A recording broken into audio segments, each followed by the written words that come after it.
ძალიან ხშირად მშობლებს სამწუხაროდ დღევანდელ რეალობაში არ აქვთ ხოლმე თავისუფალი დრო იმისათვის, რომ კვირის განმავლობაში პირობითად გაიყვანონ ბავშვები სხვადასხვა ცენტრში, ქალაქგარეთ და ასე შემდეგ.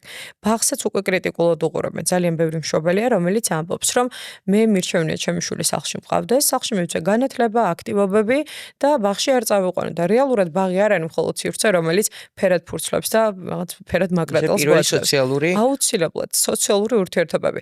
ხშირად ბავშვებს განსაკუთრებით 5 წლამდე არა ის რომ ლამაზი, კარგი და მზრუნველი ძიძა ყავდეთ ისჭირდებათ, არამედ თანატოლებთან ურთიერთობა. ადრეულ ასაკში, როდესაც ბავშვი უკვე სოციალურ ურთიერთობებს ეჩვევა მშობლების დახმარებით, პირობითად წავიყვანე დაბადების დღეზე, გასართობ ცენტრში, დამყავს ასევე ბაღში, სამომავლოდ მერე უკვე ძალიან კარგად მოქმედებს. კარგად აღნიშნა ის, რომ რეალურად დიდობის ასაკში ძალიან დიდ გავლენას ახდენს ბავშვების გამოცდილებები. ამ და სხვა მრავალი მიზეზის გამო მშობლებს ვურჩევდი, რომ დაახლოებით 2 წლიდან 3 წლამდე ცხადია ესეც ინდივიდუალურია და დამოკიდებულია ბავშვის რესურსზე, მის განვითარების ეტაპებზე, სასურველია რომ მიიყვანონ ბაღში. ეს იქნება პირველი ყველაზე კარგი რამ, რაც შეიძლება სოციალური ურთიერთობებისთვის გააკეთოს მშობელმა.